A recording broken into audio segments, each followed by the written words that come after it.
Hey everybody, Phantom139 here, and welcome back to my thoughts series on Destiny 2. This is the State of Destiny 2 series. This is going to be the October 2020 edition. So yeah, I'm back a little sooner than expected.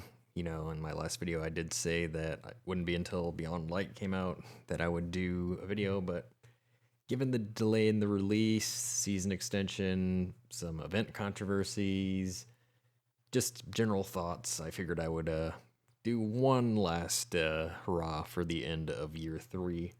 So this video is kind of gonna go over year 3 in entirety, as well as just my final thoughts on things I think Bungie should be doing moving forward with Destiny 2. Unlike previous videos, I'm not gonna do a recap. If you want a recap, I'm just gonna tell you to go to the previous video up in the corner there for the last episode. So let's just go right into the topic of today's video, which is the season 11 kind of final thoughts on what's going on. So I'm going to provide my final thoughts on the season now. Yeah, I know it's technically not over, but at this point, it pretty much is over. Story-wise, I was pleased enough with what happened. We had the arrival of the darkness in the system, and we saw the immediate and short-term effects on the worlds, and then we saw quests associated with the darkness's first contact with us. Gameplay-wise, at the start of the season, I did, say that this was very similar to Worthy in regards to what we got, and it should be no surprise that the gameplay has stagnated a bit. I was a bit disappointed that there was no update to the gameplay loop outside of the introduction of the Exodus engrams when Phase 2 started on the 7th of July. But, I mean, Bungie originally only planned a 15-week season, and, we got basically the equivalent of 2 months added on top of that. In terms of gameplay itself, I was very disappointed with the rampant orb glitching that was going on, and to some extent still is going on. Some patching was done, but people still have some ways of doing this. I was personally getting tired of being the orb police, per se, to making sure I could actually work on weekly bounties alongside the public event instead of having people just blaze through it. So the big issue here is that the update cadence that Bungie had this season is, in my opinion, unacceptable for a AAA studio. Game updates, especially bug fixes and exploits like that, need to be on top of it. And they just need to take care of these problems a lot quicker next time. On the other hand, however, I was very happy that Bungie finally took my feedback in regards to raid rewards in some regards by allowing the 5 legacy raids that are going to be vaulted to have non-capped reward drops. Basically, this means that, had you done your first raid in the week, you would have gotten a pinnacle drop, but you could have kept doing the raid to get more rewards. This should be the standard on all raids moving forward. Pinnacle rewards, first clear, hard cap rewards beyond that. In regards to Solstice of Heroes, I was disappointed that we basically just had a copy-paste of last year with literally no adjustment. The grind, however, was adjusted, and it was much more bearable this year. I really enjoyed the stance of 3-character progression and the multiplier 2 gear progression that was added to these sets. I would like to see this aspect of the event stay moving forward. What I do not ever want to see again, though, is any kind of trials-based objective on armors. Sure, everyone can jump right at me right away and be all like, Phantom, PvP is part of the game. Trials is one of the lowest population playlists in the game, plus it's one of the most disliked playlists in the game. My point is, whoever made the Trials armor objective on the Solstice gear should never be allowed to touch Solstice gear again, period. If you're going to make a PvP armor objective, it needs to be attainable by the majority of the player base in a reasonable time frame. Every other objective was reasonable, and it could be done by any player regardless of their skill level. So next year, no trials. Festival of the Lost, again, very copy-pasty from previous years, although we did get a mask refresh this year, and the reward system was reworked just a little bit to make things feel a bit more progressive in terms of engagement to loot cycling. I'm not disappointed in that. It's just that I really would like to see more effort to be put forward in these events gameplay instead of the events cosmetic loot pools that are being sold. Cipher keys were a problem at the start, but thankfully this was pretty quickly addressed. I am also happy that we did get the double Nightfall reward weekly events and the weekly events that have been going on for the past 8-ish weeks of the season, where they just rotate between double Nightfall, triple Infamy, and triple Valor. I would like to see these kind of things continue moving forward. So, with all of that in mind, let's talk about where the rating for Season 11 would sit if, nothing else happens, which, let's be honest, nothing else is probably going to happen. So, where is Season 11, or where does it stand in regards to my rating? So, story still sits at 7 out of 10. Story progressed rather well, although I feel having an arrival cutscene for the other planets would have been nice. As I also mentioned, I think having them arrive one at a time instead of just 2 waves would have been better played out here. Endgame gets a bump to 8 farmable raids. Thank you, Bungie. You finally listened to my feedback. I am a bit sad that this did not apply to all raids, but this is a wonderful step in the right direction. Grandmaster 2.0. A bit more ridiculous this time around. Seriously, corrupted, Bungie? Why would you do that? I don't know why you would pick the worst strike in the game and make it a Grandmaster. 100% Ascendant Shards on completion was a step in the correct direction, however, so I do give you a thumbs up there. Also, double Nightfall weeks, that was a good touch, so another thumbs up. We did not have a community event this season, so no notes on that. For grind, I did drop the score to 4, specifically for the Solstice armor requirements and the continued bad RNG on Pinnacle drops. Seriously, we need to get rid of powerful drops being RNG at this point. Forcing players to play trials to upgrade their armor is a terrible design decision, and one I hope never happens again. You would think that even with double Nightfalls, that would, give a rating bump to the grind, but my intention is to make sure the criticism is well understood and the requirements forced PvP well outdoes the benefit of any farmable activity. For exotics, I give 6 for the season. I was pleasantly surprised by Ruinous Effigy. Quest to obtain it was really well executed, and the weapon itself is a one-of-a-kind tool. Sidearm, It's a sidearm, I guess. but I expected this. No surprises here. So final rating for the season, put it all together, I would give it a 7 out of 10. I give pretty much the same kind of setup here, Bungie. You could have had a really rock solid season, but you're being held back by some very poor design decisions in some departments. Just seriously get your act together in regards to rewards and questing and just what players needed to do, and you'd have a killer season in a time that really, really needed to have it the most. So, yeah, I'm sure we all know Beyond Light got delayed, and I didn't put a video out at the time. There was so many other people that did, and I'm just sitting there like, who needs to make another video? So I held my thoughts, but I think it's okay to bring it out now.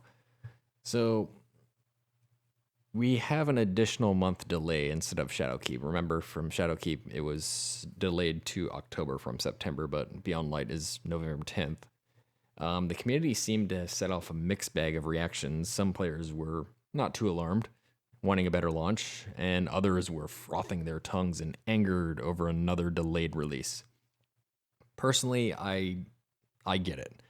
I did dabble in some independent game development work, and I would much rather see a finalized release build that has fewer bugs and ships as intended, So in my eyes, the delay was perfectly fine.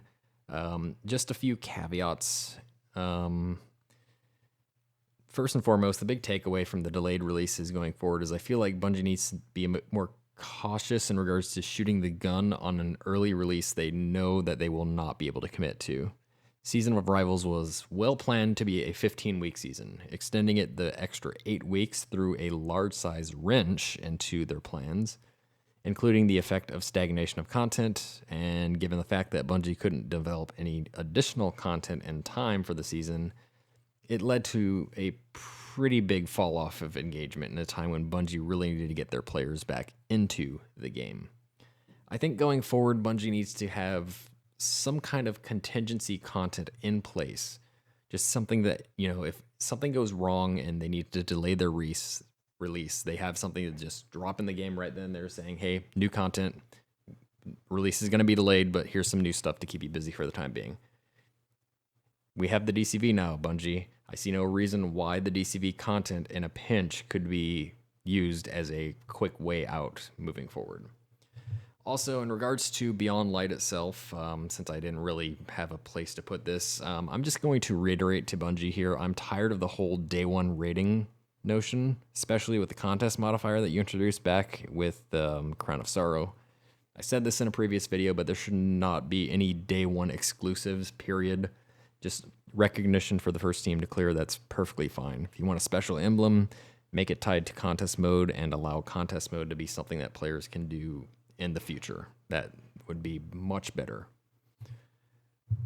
Next up, I want to talk about a big issue that Bungie seems to have, and that is acknowledging and responding with developer feedback to hot button community issues. I mentioned this briefly in my previous video when I talked about the DCV and sunsetting issues, and these continue to be discussed by the community on a nearly daily basis on both the official forums and the community Reddit, and it seems like we have nothing from Bungie. I really am afraid that the negatives from both of these two upcoming game systems will in some cases be enough to turn away a large number of players from the franchise. Even with the new features that are coming in each year and the game plan through the upcoming years, I say this before, but Bungie really needs to come out and talk more about why some of these big ticket issues are being implemented and answer the questions from the community, especially as it pertains to armor sunsetting and some content that could be vaulted for an extended period of time. By this, I mean maybe more than a year, or maybe it never comes back at all. While the direction of the game is still in the hands of Bungie, I specifically remember last year in a video documentary that the game design lead said that the community voice would be just as impactful, and let me just be the first to say, a majority of the community stands firm against sunsetting. So I think it's about time that your developers come out and answer more questions or just throw it away altogether.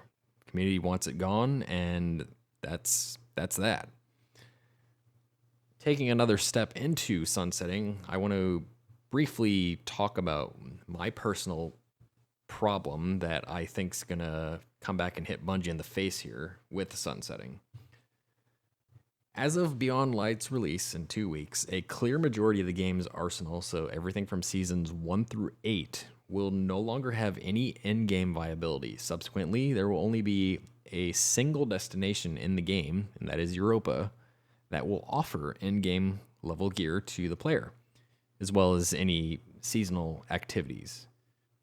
The main issue is that this will remove many archetypes of weapons that are heavily underrepresented in the game right now. So things like machine guns, linear fusions, and fusion rifles.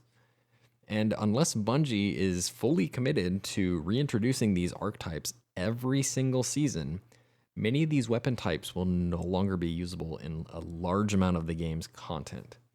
In addition, paid expansion content, so Forsaken and Shadowkeep, will no longer offer gear at usable levels when rewarded, which in turn extends in itself to every other minor destination that remains in the game, so EDZ and Nessus. So we have here a game, Destiny, that has been criticized in the past for a lack of engageable content, especially at the end game. And about 80% of it is about to be put away regardless of the addition of the DCV in terms of player engagement. A majority of the player base will be relegated to Europa for the sake of it being the only place in the game to make gear progression. And then Bungie, citing the need for sunsetting to stop overpowered gear from introducing power creep, immediately jumps off course with their previous weekly updating by throwing a set of nerfs at the top tier items in the game, right with the onset of sunsetting, instead of following their own methodology here.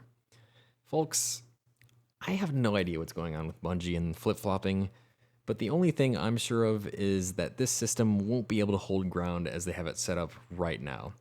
I see this as Bungie's next double primary flop in terms of what's going to happen. I don't think the loss of gear itself is going to be what drives players out, but an acceleration of the content drought due to many of the destinations in the game no longer offering any viability being what drives players out. So with that in mind, let's go ahead and wrap things up here by talking about Year 3 in closure.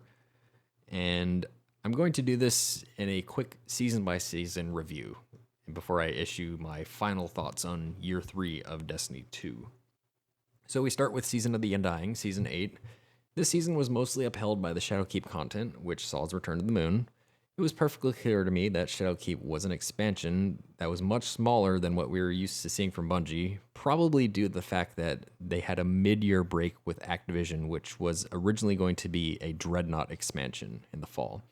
And Bungie at the time decided to make a major design shift and stick with the D2 instead of moving on to a new title.